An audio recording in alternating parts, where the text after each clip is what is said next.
આવું તો ક્યારે ફિશિંગમાં પણ એકે નથી એવું માછલું પણ આવું હેલો યુટ્યુબ ફેમિલી, કેમ છો? મજામાં? તો આપણી ચેનલમાં મજામાં જ રહેવાનું. તો આપણે કાલની બ્લોગમાં કીધેલું હતું ફિશિંગ કરવા નીકળવાના છીએ.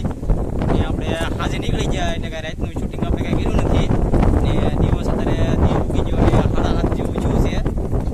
આપણે આગળ ઝાડ ઉપાડશું અને વરસાદનો પણ માહોલ છે એ તમને બતાવું. તમે જુઓ મિત્રો, એટલો મોજો થઈ ગયેલો છે અને વરસાદ થઈ ગયેલો છે ફૂલ. ત્યારે જેવા સાડા હાથ મેં કીધું શૂટિંગ કરી દઉં ચાલુ કરવા મીડિયો. આપણે ઝાડ ઉપાડવાના બાકી છે થોડા ઘણા, એટલા ઉપાડી લીધા છે. અલગ તરહનું મછલું આવ્યું છે જોવા.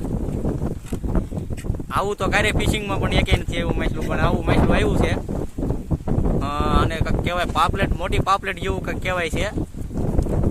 હા હા, અત્યારે કારણ કે માણા ઓછા હતા એટલે કાંઈ શૂટિંગ કાંઈ સારું હતું નહીં. ને અત્યારે ચાલુમાં શૂટિંગ કરવું પડ્યું બધું. ચાલુમાં શૂટિંગ કરી તો હવે આપણે થોડું ઘણું મચ્છી કાઢી નાખીએ. આપણે આવ્યું એ તો આવી રીતે કાંક આવેલું છે અંદર, પાલવો કાઢી ભૂમલા ને એવું. ને અહીંયા સાઈડમાં જુઓ તમે લાગત મચ્છી દેખાય બધું. મચ્છીનો તો ઢેગલો વળી દીધો, પણ થોડો વરસાદ આવી ગયો એટલે શું કહેવાય મોસમ બગડી ગયું. તો આપણે ફ્રી અહીંયા આપણે ઘડીક 1 મિનિટ બેન કરી દઈએ વિડીયો. તો મિત્રો હવામાન ખરાબ થઈ ગયું એટલે ઝાડનો ઘણો બદલવો વિડીયો. આ વાવટિયા જવું પડશે ઝાડ લેવા. પવન થોડોક વધી ગયો એટલે ઝેડો બદલવો વિડીયો. ઝાડ પણ ઉપાડી લીધા. તો માલ આ વાવટી પકડવી પડી. હા કે ઠંડલ મજબૂત. આપણે તો અહીંયા ઓલી વાવટી દેખાય ને, આ વાવટી પકડવાની છે આપણે ઝાડની. શું કહેવાય કે વાતાવરણ થોડું ખરાબ છે એટલે વિડીયો પૂરો તો ટૂંકમાં નથી આવતો, પણ આપણે થોડો રહેતા જઈએ. વિડીયોમાં લાઈક, કોમેન્ટ ને ચેનલ સબસ્ક્રાઈબ કરવાનું ભૂલતા નહીં.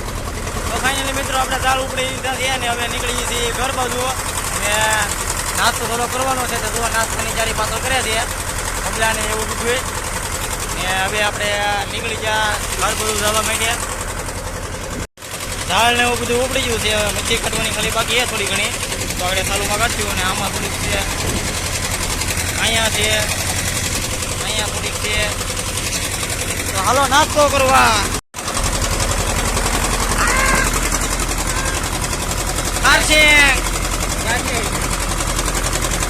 આપડી બીજું તો કઈ ન હોય, શાક રોટલો ખાવાનું ન હોય.